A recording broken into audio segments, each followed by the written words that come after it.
नमस्कार दोस्तों, मेरा नाम है विमल सिंह। बालाजी स्टडी अड्डा में आपका स्वागत है। इससे पहले मैंने बीटीसी डीएलएड फोर्थ सेमेस्टर के लिए जो आपका साइंस विषय है उसका कंप्लीट कोर्स जो है वो कराया था। यदि आपने नहीं देखा है तो साइड में आई बटन में पिछला वाला वीडियो आपको मिल जाएगा, उस पर क्लिक करके आप देख सकते हैं। जैसे हमने कल देखा था पूरा कोर्स एक वीडियो में, सेम उसी प्रकार आज हम सामाजिक अध्ययन सोशल साइंस का फोर्थ सेमेस्टर बीटीसी डीएलएड का कंप्लीट कोर्स जो है वो देखेंगे। तो चलिए शुरू करते हैं। तो सबसे पहले हम स्टार्ट करते हैं जो हमारा पहला चैप्टर है 1857 का स्वतंत्रता संग्राम, वहां से। और 1857 के स्वतंत्रता संग्राम में सबसे पहले पूछे जाते हैं इसके कारण। मैं ज्यादा चीजों को एक्सप्लेन नहीं करूंगा। रीजन क्या है कि चीजें फिर बहुत ज्यादा लेंदी हो जाएंगी, तो आप इसे रिवाइज नहीं कर पाएंगे, फिर वो टॉपिक वाइज वीडियो हो जाएगा।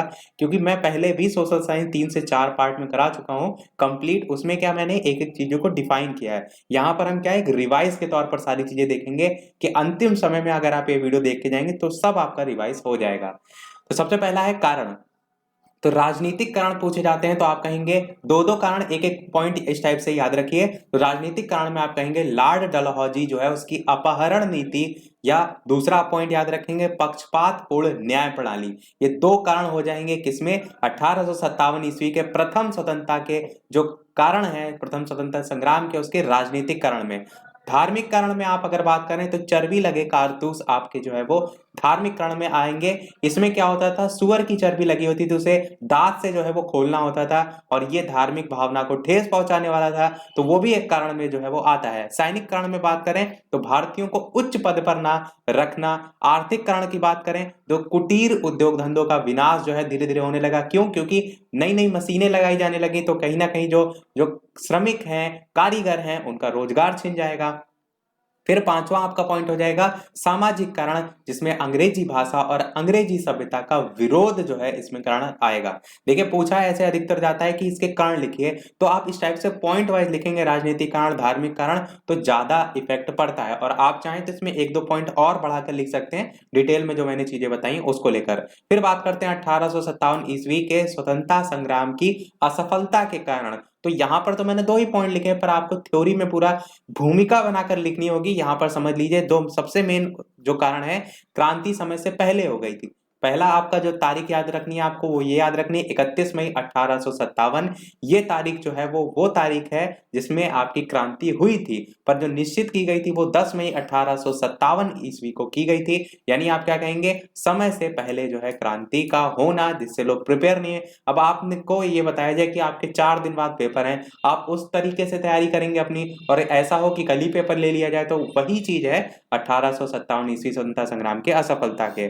दूसरा आपका पॉइंट होगा संचार साधनों का अभाव। अब मुझे आपसे, जैसे मैं 1857 की क्रांति में हूं, अब मुझे कोई चीज बतानी है कि वहां पर से विद्रोह के लिए या वहां से कौन जो है वो मेन प्रमुख के रूप में खड़ा हो रहा है, कोई चीज पहुंचानी है, संचार साधन है, तो उस समय उतने नहीं थी व्यवस्था, तो वो भी एक असफलता के कारण में आएगा। फिर बात करते हैं 1857 ईस्वी के क्या परिणाम हुआ। तो आप क्या कहेंगे, ईस्ट इंडिया कंपनी जो है उसने अपना जो शासन है वो अंत, या उसका जो शासन है वो यहाँ से अंत हो गया, वो स्वयं तो करेगी नहीं।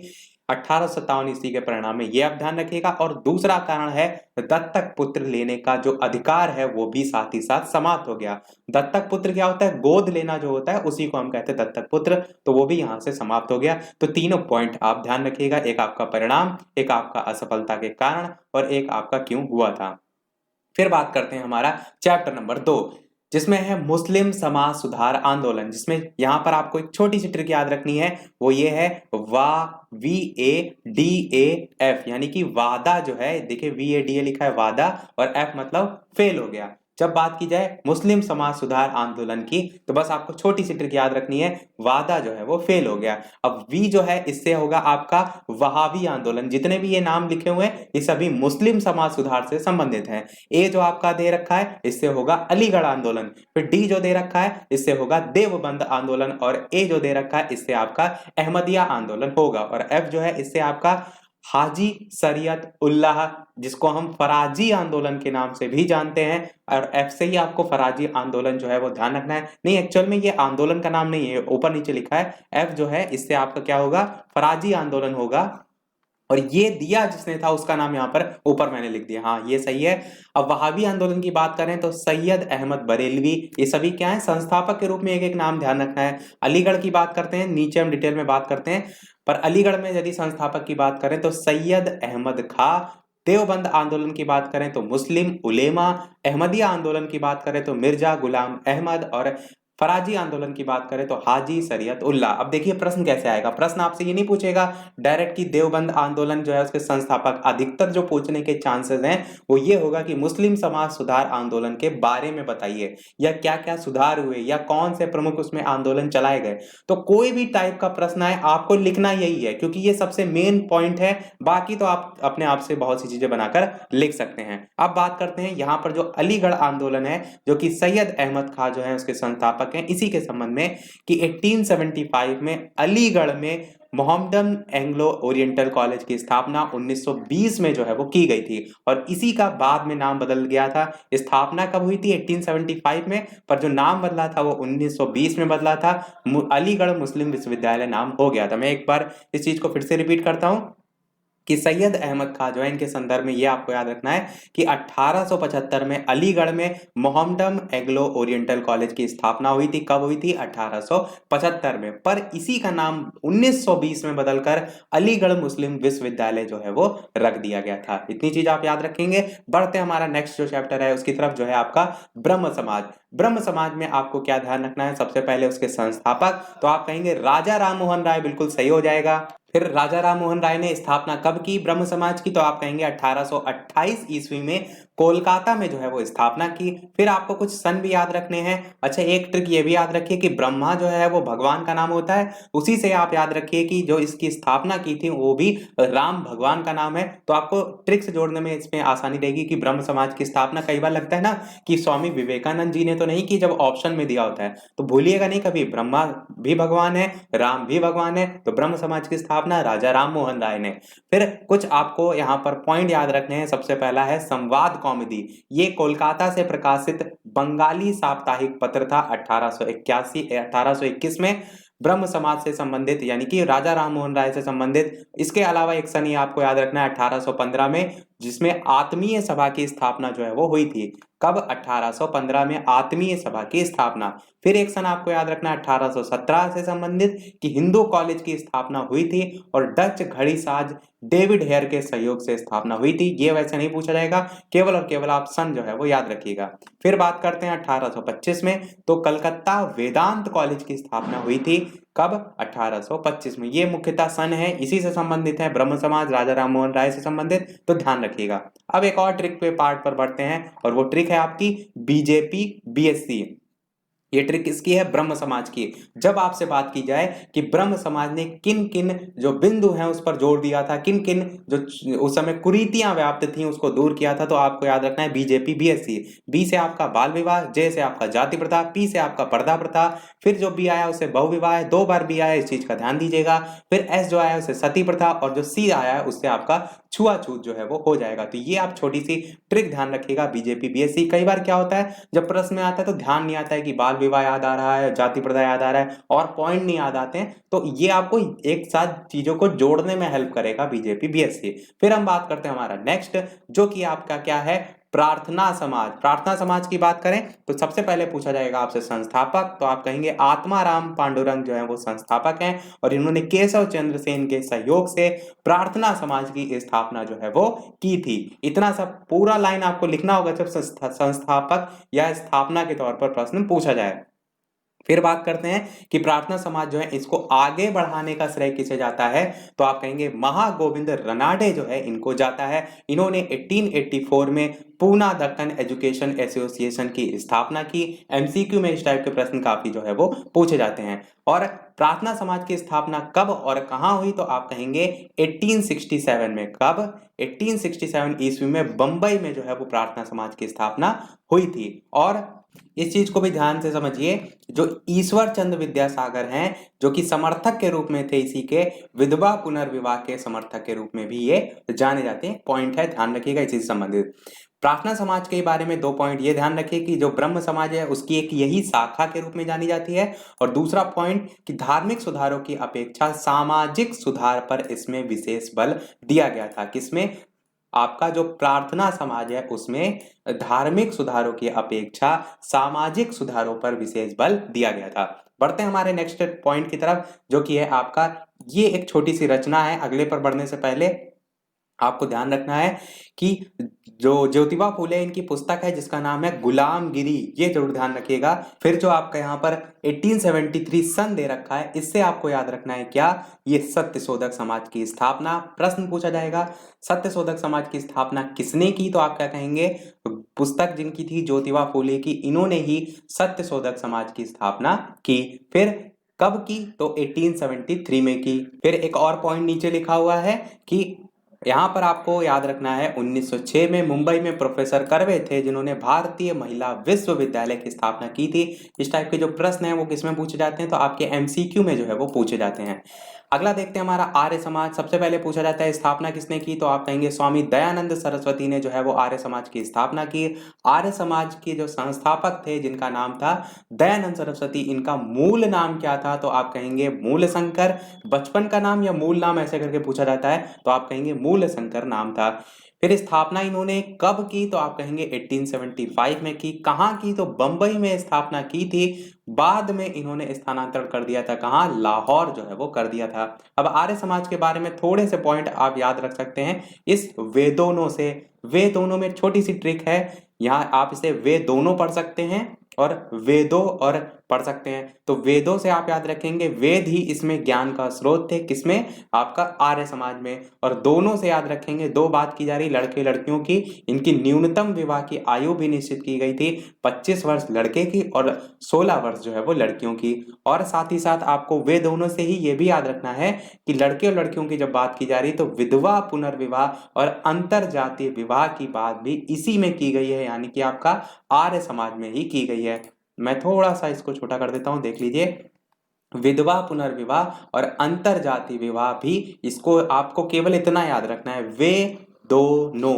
वेदों कैसे आप याद रखेंगे? आर्य समाज से याद रखिए। आर्य समाज में जब वेदों की जैसे ही आप याद रखेंगे तो वेदों से दो चीजें याद आएंगी, एक वेदों वर्ड आएगा, वेदों से आप वेद ही ज्ञान का स्रोत याद रखेंगे, और वे दोनों से आप क्या याद रखेंगे? देखिए दोनों लिखा हुआ है, तो दोनों से लड़के लड़कियों की जब भी बात होगी तो यहाँ से तीन चीजें आपको याद आएंगी, एक विवाह की आयु, एक विधवा पुनर्विवाह, एक अंतर जातीय विवाह। अगला देखते हैं आपका रामकृष्ण मिशन। इतना ध्यान रखिए स्वामी विवेकानंद जी ने इसकी स्थापना की, और साथ ही साथ आप क्या कहेंगे? शिक्षा के प्रचार और प्रसार पर विशेष बल दिया गया था। इसको भी छोटी सी ट्रिक से जोड़ सकते हैं, जैसे रामकृष्ण में लिखा है कृष्ण, तो कृष्ण भगवान बहुत ही विवेकशील व्यक्ति थे। इस टाइप से थोड़ा सा आप जोड़ के याद रखिए आपको, ताकि पेपर में कंफ्यूजन ना हो। फिर बात करते हैं थियोसॉफिकल सोसाइटी की। थियोसॉफिकल सोसाइटी जो है इसकी स्थापना कहाँ हुई? तो आप कहेंगे न्यूयॉर्क में जो है वो हुई सबसे पहले। जब बात की जाती है विश्व स्तर पर, भारत में नहीं बात की जा रही है, तो न्यूयॉर्क में कहाँ कब हुई? 1875 में हुई। और अमेरिकन कर्नल हेनरी अलकाट और रूसी महिला मैडम हेलेन पेट्रोवना ब्लेवेस्की जो है, इन दोनों के सहयोग से थियोसॉफिकल सोसाइटी की स्थापना जो है वो हुई। कब हुई? 1875 में। कहाँ हुई? न्यूयॉर्क में हुई। और जब भारत में बात की जाती है थियोसॉफिकल सोसाइटी के संदर्भ में, तब नाम देखने को मिलता है एनी बेसेंट का। तो ये जरूर ध्यान दीजिएगा कि प्रश्न में क्या पूछा गया है। अगला देखते हैं हमारा चैप्टर नंबर 3, यहाँ से स्टार्ट है बंग भंग आंदोलन। तो यहाँ से सबसे पहले आपको क्या याद रखना है कि जो बंगाल है उसका विभाजन कब हुआ? तो आप क्या कहेंगे? 1905 में बंगाल का विभाजन हुआ। और किसके द्वारा? तो लॉर्ड कर्जन के द्वारा हुआ। ये आपके कोर्स में पूरा डिटेल में है, तो पूछा जा सकता है। किस आधार पर हुआ? तो दो आधार मुख्यतः थे, एक भाषा के आधार पर और एक धर्म के आधार पर। बंग भंग आंदोलन इसी को कहते हैं। बंग मतलब बंगाल और भंग मतलब बांटना, विभाजन करना। तो बंग भंग आंदोलन इसी को लेकर चला था। पूरा डिटेल में अगर आपको देखना है तो टॉपिक वाइज वीडियो में देखिए, पर शॉर्ट में रिवाइज करना है तो इतना ध्यान रखिए किसके द्वारा, कब हुआ और किस किस आधार पे हुआ। फिर बात करते हैं हमारा नेक्स्ट टॉपिक जो है आपका जलियांवाला बाग हत्याकांड। सबसे पहले कहाँ हुआ? तो अमृतसर में हुआ। कब हुआ? तो 13 अप्रैल 1919 में जो है वो हुआ। 1919 इस टाइप से सन ध्यान रखिएगा। फिर बात करते हैं कि पंजाब के नेता डॉक्टर सत्यपाल और डॉक्टर सैफुद्दीन किचलू जो है उनकी गिरफ्तारी के विरोध में लोग एकत्रित हुए थे जब बात की जाएगी जलियांवाला बाग हत्याकांड की। और जनरल डायर थे, उन्होंने क्या किया था, गोली जो है वो चलवाई थी, किसमें, इसी जलियांवाला बाग हत्याकांड में। तो मेन क्या है आपका, दो ही मेन पॉइंट है, एक तो सन आपको याद रखना है और किस लिए लोग एकत्रित हुए थे, और तीसरा इनका नाम, जनरल डायर ने गोलियां जो है वो चलाई थी। फिर जलियांवाला जब बाग हत्याकांड हुआ तो इसके विरोध में या इसके कारण जो है वो क्षुब्ध होकर रविन्द्रनाथ टैगोर जी ने सर की जो उपाधि थी वो त्याग दी थी। इस टाइप के कंपटीशन लेवल पे बहुत प्रश्न पूछे जाते हैं। और महात्मा गांधी जी जो थे उन्होंने 18 अप्रैल 1919 को सत्याग्रह समाप्त जो है वो करने की घोषणा जो है वो की थी। 18 अप्रैल 1919 को, किसके कारण, जलियांवाला बाग हत्याकांड के कारण। नेक्स्ट आपका टॉपिक है खिलाफत आंदोलन, जो कि आपका 1919 से लेकर 1922 के बीच में हुआ था। और आप क्या कहेंगे कि मुसलमानों द्वारा चलाया गया राजनीतिक धार्मिक आंदोलन जो है ये था, राजनीतिक धार्मिक आंदोलन था। उद्देश्य क्या था इसका, तो इस्लाम के मुखिया माने जाने वाले जो तुर्की थे उनके खलीफा के पद की पुनः स्थापना कराने के लिए अंग्रेजों पर दबाव बनाना था। खिलाफत आंदोलन, सन जरूर ध्यान रखिएगा, पूछा जाता है। और किस उद्देश्य से, एक ही दो पॉइंट है, आप ध्यान रख सकते हैं। फिर आपका है असहयोग आंदोलन। असहयोग मतलब क्या होता है, सहयोग ना करना। अब महात्मा गांधी जी के नेतृत्व में चलाया गया था, सबसे पहला पॉइंट। फिर रोलेट एक्ट और जलियांवाला बाग हत्याकांड के विरोध में आपका असहयोग आंदोलन चलाया गया था, ये दूसरा महत्वपूर्ण पॉइंट। और विदेशी सामान और पद का बहिष्कार इसमें किया गया था। असहयोग मतलब सहयोग ना करना, जैसे कि आपका कोई भी सरकारी उस समय है तो वो चाहता था कि कहीं ना कहीं जो अंग्रेजी सत्ता है उसका कहीं ना कहीं विरोध किया जाए। उसके लिए चाहे वो जो विदेशी कपड़े उनकी होली जलाई जाती थी, जलाया जाता है, तो वो सारी चीजें आपने बेसिक देखी भी होंगी। 14 देखते हैं आपका, ये हो गया असहयोग आंदोलन। और ये जरूर ध्यान रखिएगा, रोलेट एक्ट और जलियांवाला बाग हत्याकांड के विरोध में जो है हुआ था। 14 है आपका काकोरी कांड। काकोरी कांड कब हुआ, तो 9 अगस्त 1925 को हुआ था। सन सबसे ज्यादा महत्वपूर्ण है क्योंकि सन आपको याद नहीं रहता है तो भूल जाते हैं आप लोग। तो काकोरी कांड कब हुआ, 9 अगस्त 1925 को। इसमें राम प्रसाद बिस्मिल, अशफाक उल्ला खां, राजेंद्र लाहिड़ी, रोशन सिंह, इन सबको फांसी जो है वो दे दी गई थी। काकोरी कांड में क्या हुई थी, एक ट्रेन लूटने की घटना थी। बाकी मैंने आपको डिटेल में बताया था काकोरी कांड से संबंधित सारी चीजें। देखते हैं हमारा अगला प्रश्न 15, स्वराज्य दल। स्वराज्य दल की स्थापना सबसे पहले पूछी जाती तो आप कहेंगे 1923 में स्थापना हुई थी। फिर बात करेंगे कि किसकी अगुवाई में स्वराज्य दल जो है वो हुआ था, तो चित्तरंजन दास और मोतीलाल नेहरू आप कहेंगे। इसमें कांग्रेस और स्वराज दल दो आमने सामने थे विधान परिषद को लेकर, आप इसमें पॉइंट ध्यान रखेंगे। स्थापना सन में इंपॉर्टेंट है और किसकी अगुवाई में हुआ था ये इंपॉर्टेंट है, और कांग्रेस वर्सेस स्वराज दल, ये 3 पॉइंट इसमें इंपॉर्टेंट है। ये आपका हो जाएगा स्वराज दल। फिर बात करते हैं साइमन कमीशन की, जिसमें 1919 में आपका साइमन कमीशन को लेकर के क्या हुआ था, सबसे पहले तो 1919 में एक आयोग आया और उसमें क्या कहा गया था कि 10 साल बाद उसकी समीक्षा की जाएगी। 1919 के बाद 1929 में आना था, पर 1929 में ना आकर 1927 में एक आयोग आ गया जिसके अध्यक्ष थे सर जॉन साइमन। साइमन के नाम पर नाम पड़ा साइमन कमीशन।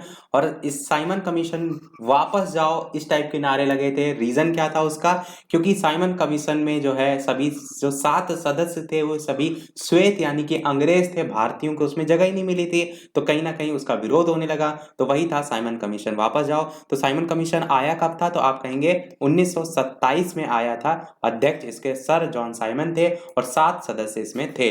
नेक्स्ट है आपका नेहरू रिपोर्ट, जिसमें अगर बात करें तो 1928 में भारत सचिव लॉर्ड बिरकन हेड ने भारतीयों को एक ऐसे संविधान निर्माण की चुनौती दी थी जो कि सभी गुटों और दलों को मान्य हो, 1928 में।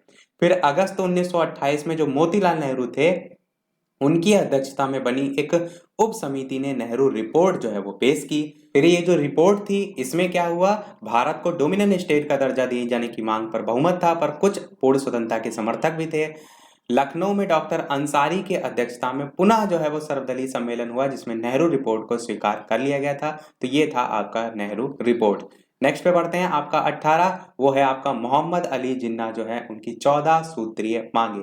इसमें अलग अलग 14 पॉइंट है, पर मैंने वो सब नहीं लिखे हैं, एक दो लिखे हैं ताकि आ जाए तो आप इस प्रश्न को खाली ना छोड़ के आए।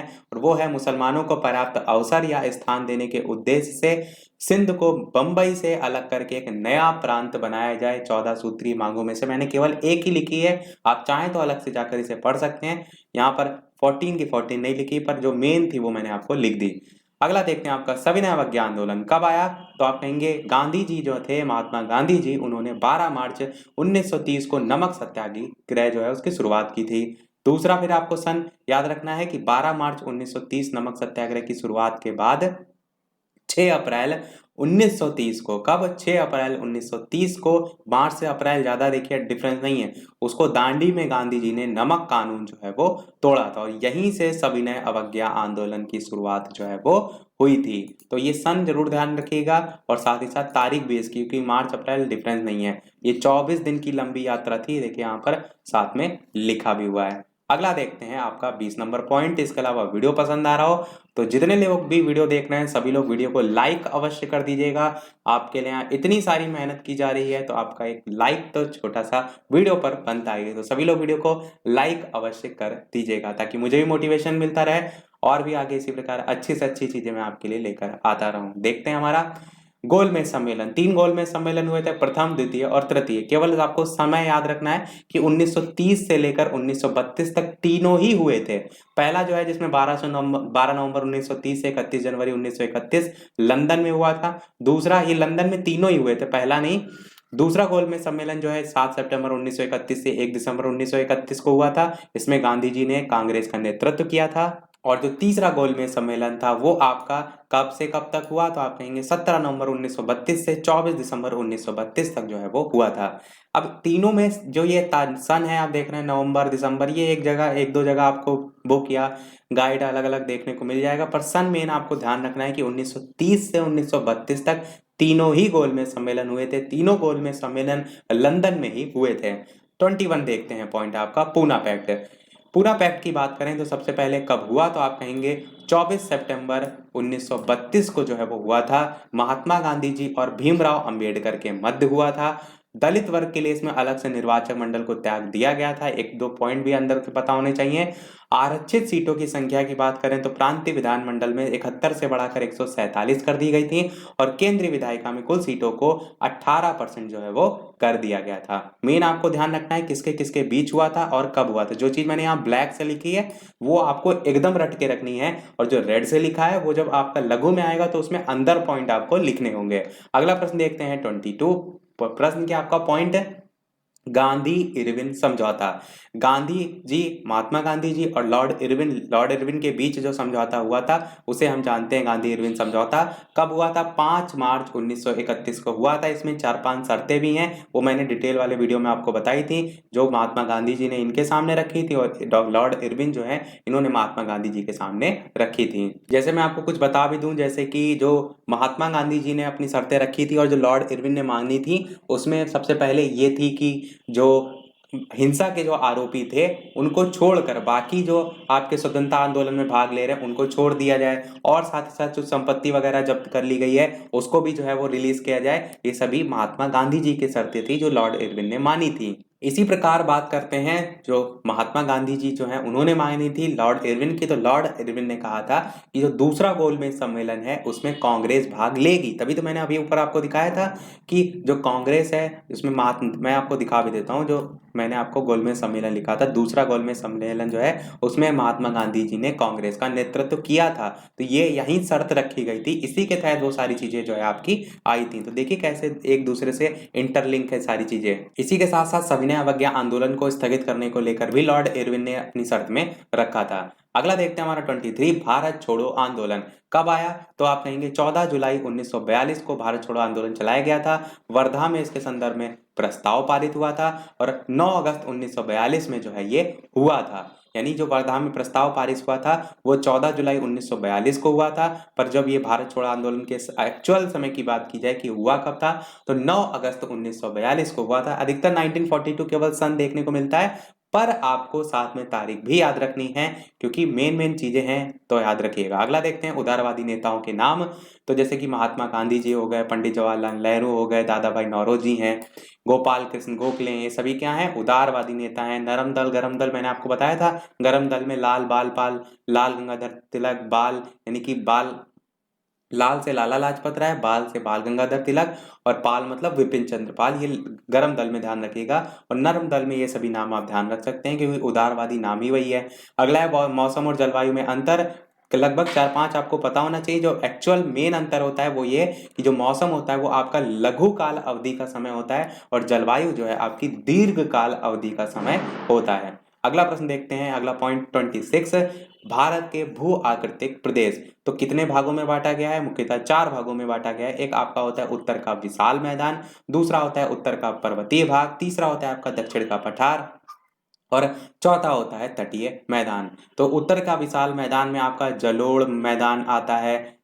ये आपको एक एक केवल पॉइंट ध्यान रखना है। उत्तर का जो पर्वतीय भाग है इसमें हिंदुकुश पर्वत, कुनकुल, काराकोरम, हिमालय पर्वत ये सभी आता है। इसी प्रकार बात करें दक्षिण के पठार में तो उसमें विंध्याचल पर्वत, महादेव, कैमूर, मैकाल पर्वत ये सभी आते हैं। और जो आपका तटीय मैदान है इसमें आपका कौन सा आता है? तो आप कहेंगे पूर्वी घाट और पश्चिमी घाट और साथ ही साथ द्वीप समूह जो है वो आता है। तो ये भारत के भू आकृतिक प्रदेश के संदर्भ में कोई भी प्रश्न है आप इसको लिखकर चले आएंगे। अगला देखते हैं भारत की स्थिति। तो सबसे पहले पूछा जाता है भारत किस गोलार्ध में है? तो उत्तर पूर्वी गोलार्ध में भारत स्थित है। बहुत ये प्रश्न रिपीट होता है, ध्यान रखिएगा।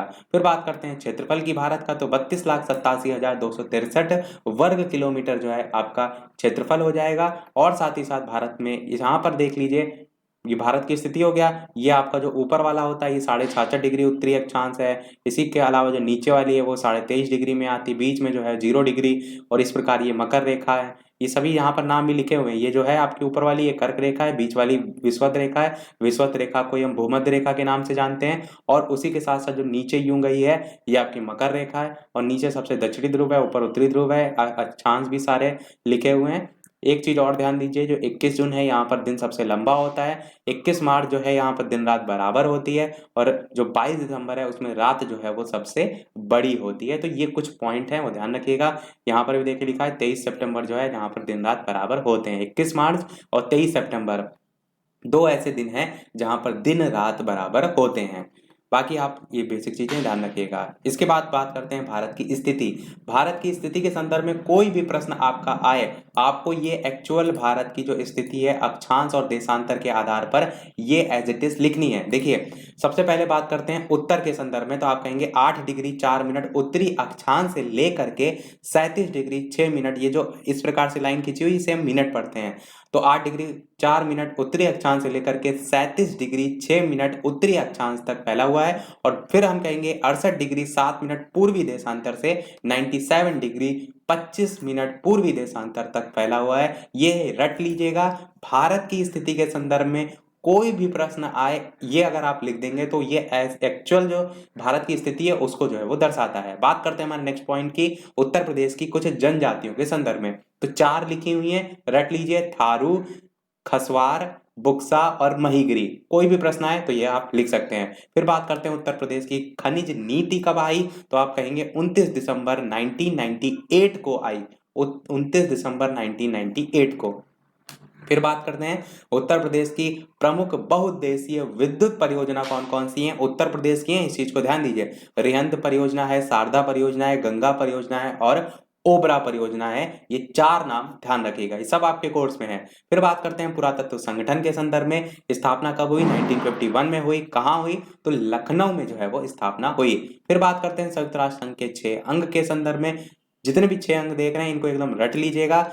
पहला आपका होता है महासभा, दूसरा होता है सुरक्षा परिषद, तीसरा होता है अंतर्राष्ट्रीय न्यायालय, चौथा होता है संरक्षण परिषद अथवा न्याय परिषद, पांचवा होता है सामाजिक और आर्थिक परिषद और छठा होता है आपका सचिवालय। तो ये आपके 6 संयुक्त राष्ट्र संघ के 6 अंग जो है वो हो जाएंगे। इनको एज इट इज रट लीजिएगा, आपसे पूछे जा सकते हैं। फिर बात करते हैं हमारा 36 नंबर जो है संयुक्त राष्ट्र संघ की संस्थाएं और संगठन। मैं अपनी तरफ से पूरा स्पीड में चल रहा हूं ताकि कम से कम समय में पूरी चीजें आपको मैं रिवाइज कर सकूं। बहुत स्पीड में मैं चल रहा हूं। देखते हैं हमारा अगला पॉइंट 36 संयुक्त राष्ट्र संघ की संस्थाएं संगठन। तो पहला आपका होगा संयुक्त राष्ट्र विकास कार्यक्रम, जिसे हम यूएनडीपी कहते हैं, यूनाइटेड नेशन डेवलपमेंट प्रोग्राम इसकी फुल फॉर्म होती है। थोड़ा सा वीडियो में अपना छोटा कर देता हूं। दूसरी है आपकी संयुक्त राष्ट्र औद्योगिक विकास संगठन, जिसे हम यूएनआईडीओ के नाम से जो है वो जानते हैं। और इसकी फुल फॉर्म होती है यूनाइटेड नेशन इंडस्ट्रियल डेवलपमेंट, और ओ से ऑर्गेनाइजेशन हो जाएगा। ये आपकी संयुक्त राष्ट्र औद्योगिक विकास संगठन हो जाएगा। फिर आपका संयुक्त राष्ट्र बालकोष, तो नाम हिंदी से भी आपको समझ में आ रहा होगा, यूएनआई यानी यूनाइटेड नेशन, और यहाँ पर चिल्ड्रंस एजुकेशन फंड इस टाइप से होती है आपकी किसकी, संयुक्त राष्ट्र बाल कोष की। तो चौथा इसी प्रकार हो जाएगा खाद्य और कृषि संगठन, FAO हम कहते हैं, यानी कि FAO की फुल फॉर्म हो जाएगी, F से आपका फूड हो जाएगा, A से एग्रीकल्चर और नए फूड एंड एग्रीकल्चर ऑर्गेनाइजेशन इस टाइप से फुल फॉर्म होगी। हिंदी से ही इंग्लिश निकाल लिया करिए। खाद्य और कृषि संगठन, ये आपको 4 नाम ध्यान रखने हैं जब आपसे पूछा जाए संयुक्त राष्ट्र संघ की संस्थाएं और संगठन के संदर्भ में। अगला देखते हैं भारत सरकार द्वारा चलाई जा रही जनहित योजना। ऐसे पूछी जाएंगी कौन कौन सी चलाई जा रही हैं, तो कुछ आपको पता होना चाहिए, जैसे प्रधानमंत्री जन धन योजना, मेक इन इंडिया डिजिटलाइजेशन, प्रधानमंत्री सुरक्षा बीमा योजना, अटल पेंशन योजना। तो याद रखिए, आए प्रश्न में तो एज इट इज लिख दीजिएगा। फिर बात करते हैं हमारा यूपी रोजगार योजनाओं के संदर्भ में। प्रश्न आपसे बहुविकल्पी में पूछा जा सकता है कि प्रधानमंत्री रोजगार सृजन कार्यक्रम जो है वो कब आया, तो आप क्या कहेंगे, 2008 में जो है वो आया। फिर बात करते हैं गैर सरकारी संगठन जो है उसकी समिति के संदर्भ में कब निर्माण हुआ, तो 21 जून 1946 को हुआ। फिर आपसे प्रश्न पूछा जा सकता है कि गैर सरकारी जो संगठन है उसके स्तर की कौन कौन सी श्रेणियां होती, तो 3 श्रेणियां होती है। एक होती है सामान्य सलाहकारी स्तर, एक होता है विशिष्ट सलाहकारी स्तर और एक होता है कार्यक्रम सूची स्तर।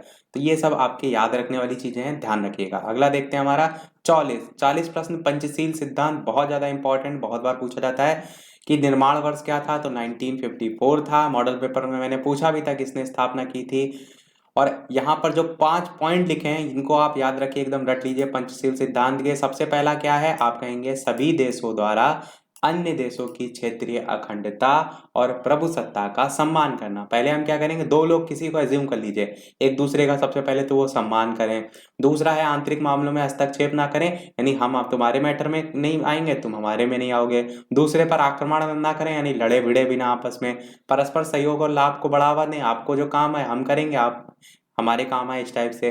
फिर 5वां है शांतिपूर्ण सह अस्तित्व की नीति का भी पालन करें। तो ये आपको इस प्रकार से याद रखने हैं पंचशील सिद्धांत।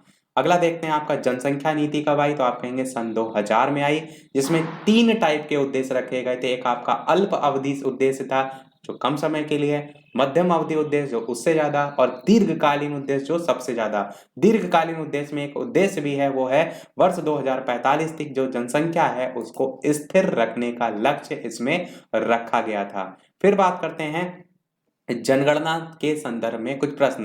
देखिए जनगणना यहाँ पर लिखा है, मैं लास्ट में एक पूरी लिस्ट आपको जो मैंने शायद पहले भी दिखाई थी वो दिखा दूंगा। इसको थोड़ा सा जान लेते हैं। जनगणना जो है 2011 के अनुसार साक्षरता दर व्यक्ति की 18.33% है 1951 में, मतलब तब पहले थी। एक प्रश्न ऐसे पूछा जाता है कि स्वतंत्रता प्राप्ति के समय कितनी थी, तो आप कहेंगे इतनी थी, पर 2011 में आपकी 74.04% है। इसी प्रकार केरल की बात करें तो सबसे ज्यादा परसेंटेज जो साक्षरता दर की है वो केरल की है, और कितनी है, तो आप कहेंगे 93.21% जो है वो साक्षरता दर है, जिसमें पुरुष और महिला की अगर बात करें तो पुरुष की साक्षरता दर 96.02% है और महिला की 91.98% है। ये जो परसेंटेज देख रहे हैं इसको भी आप याद कर लीजिएगा, क्योंकि यही मेन अधिकतर पूछा जाता है। 43 पॉइंट है आपका गरीबी के संदर्भ में, पूछा जा सकता है गरीबी क्या, वो तो आप डिफाइन कर सकते हैं। 2 टाइप होते हैं, वो जरूर याद रखिए, एक सापेक्ष गरीबी होता है, एक निरपेक्ष गरीबी होता है। देखिए सापेक्ष गरीबी में क्या होता है, जो सामान्य स्तर पर जो सुविधाएं होती हैं उनका अभाव होता है। जो नॉर्मल बात की जाती है, मूलभूत की नहीं बात की जा रही है, सामान्य स्तर पर जो सुविधाएं नहीं है वो आपकी आती है सापेक्ष पर। निरपेक्ष में क्या आता है, जो आपकी मूलभूत सुविधाएं हैं, रोटी कपड़ा मकान है का आप ऐसे वर्ड बोलते हैं, वो आपकी मूलभूत सुविधाओं में आता है, वो आपका निरपेक्ष गरीबी में आता है। फिर बात करते हैं भारतीय खाद्य निगम की स्थापना कब हुई, तो आप कहेंगे 1964 में हुई। कार्यालय कहाँ है इसका, तो आप कहेंगे नई दिल्ली में जो है वो स्थित है। फिर बात करते हैं हमारा 45 नंबर भारतीय राष्ट्रीय सुरक्षा मिशन के घटक के संदर्भ में। तो यहाँ पर 3 पॉइंट आपको देखने को मिलते हैं। एक है आपका NFSM चावल, एक है आपका NFSM गेहूं और एक है आपका NFSM दलहन। ये क्या है, ये भारतीय राष्ट्रीय खाद्य सुरक्षा मिशन के घटक हैं। ऐसे जब प्रश्न पूछा जाता है ना कि इसके घटक लिखे, तो समझ में नहीं आता कि यहाँ पूछा क्या जा रहा है, तो इसलिए घटक जब पूछा जाए तो ये पॉइंट आपको लिखने हैं। सभी यहाँ से हमारे पॉइंट हुए। अब हमारा 46 और लास्ट ये टॉपिक है, यानी कि इसके बाद जो चीजें हैं वो हमने थोड़ी बहुत जनगणना के संदर्भ में रखी हैं, वो हम आपको दिखाएंगे। और लास्ट चैप्टर आपका भूमंडलीकरण करके है। तो भूमंडलीकरण होता क्या है वो बेसिक चीज आपको पता होना चाहिए। क्षेत्र आपको याद होने चाहिए। याद वाली चीज मैं यहाँ पर बता रहा हूँ कि क्षेत्र जो है आपके उदारीकरण और निजीकरण, उदारीकरण और निजीकरण दो प्रकार से क्षेत्र को आप डिवीजन करेंगे। जिसमें उदारीकरण की बात करें तो दूसरी कंपनियों को उदारता जब देने की बात की जाए तब आपका आएगा उदारीकरण में। और निजीकरण क्या होता है, जहां कंपनियों को निजी अधिकार प्राप्त हो वो आपका निजीकरण में आता है। एक ही एक लाइन में मैंने चीजें बताई ताकि आपको बहुत ज्यादा डिटेल में ना लगे। अब हम बात करते हैं थोड़ा सा जनगणना के संदर्भ में, और यही हमारा लास्ट जो है वो टॉपिक भी होगा। नीचे भी जनगणना पर ही आधारित सारे प्रश्न हैं। और वीडियो अभी तक आपने लाइक ना किया हो तो सभी लोग, इतनी अच्छी अच्छी इंफॉर्मेशन मैंने प्रोवाइड की तो एक लाइक तो आपका वीडियो पर बनता ही है। तो सभी लोग वीडियो को लाइक और साथ ही साथ वीडियो को शेयर अवश्य कर दीजिएगा, ताकि जितने भी आपके चतुर्थ सेमेस्टर के साथ पेपर देंगे सभी लोगों का अच्छे से अच्छा जो है वो पेपर हो। तो चलिए देखते हैं 2011 की जनगणना के अनुसार जनसंख्या का विश्व में प्रतिशत कितना है, तो आप कहेंगे 17.1% है। जनसंख्या घनत्व की बात करें तो 382 व्यक्ति प्रति वर्ग किलोमीटर है। ये सब 2011 की जनगणना है, ध्यान रखिएगा। फिर बात करते हैं वृद्धि दर की कितनी है, तो 17.7% है। पहले की तुलना में जब बात की जाती है कि 2001 में कितनी थी अब कितनी है, तो 17.7% की वृद्धि देखने को जो है हमें मिली है। इसी प्रकार बात करते हैं साक्षरता की, तो 73% जो है वो पुरुष में, इसमें 80.9%, महिलाओं में 64.6%। इस टाइप से आपको याद रखना है। कुल आच्छादित क्षेत्र यहाँ पर 6,75,538 वर्ग किलोमीटर है। ये सारी चीजें हैं। प्रमुख मिट्टियों में जलोढ़, काली, लाल, पीली, लेटराइट ये सभी देखने को मिलती है। सब 2011 की जनगणना के अनुसार है। आपका सिंचाई के जो विभिन्न साधन उसमें नहर है 40% तक लगभग, कुआं 37.8%, तालाब 14.5%, अन्य में आपका इतना आता है। कृषि की बात करें तो तर खेती होती है 200 सेंटीमीटर वार्षिक वाले जो क्षेत्र हैं उसमें बिना सिंचाई के, ये सारी चीजें आप ध्यान रख सकते हैं। सर्वाधिक जनसंख्या घनत्व वाला राज्य कौन सा है, बिहार है। 1106 व्यक्ति प्रति वर्ग किलोमीटर में निवास करते हैं। सर्वाधिक विरल जनसंख्या घनत्व वाला राज्य कौन सा है, तो आप क्या कहेंगे, अरुणाचल प्रदेश आपका है, जहां पर 17 व्यक्ति प्रति वर्ग किलोमीटर में निवास करते हैं। इसी प्रकार सबसे छोटा संघ शासित प्रदेश आप कहेंगे लक्षद्वीप है। फिर भारत का कुल भौगोलिक क्षेत्रफल 32,87,263 वर्ग किलोमीटर, मैंने ऊपर ही बताया था। फिर क्षेत्रफल की दृष्टि से सबसे बड़ा राज्य कौन सा है, तो राजस्थान है। जनसंख्या की दृष्टि से सबसे बड़ा राज्य उत्तर प्रदेश है। जनसंख्या की दृष्टि से सबसे छोटा राज्य सिक्किम है। सबसे बड़ा जिला लद्दाख है। क्षेत्रफल में सबसे कम साक्षरता वाला राज्य बिहार है। सबसे बड़ा खनिज तेल उत्खनन क्षेत्र डिगबोई असम में है।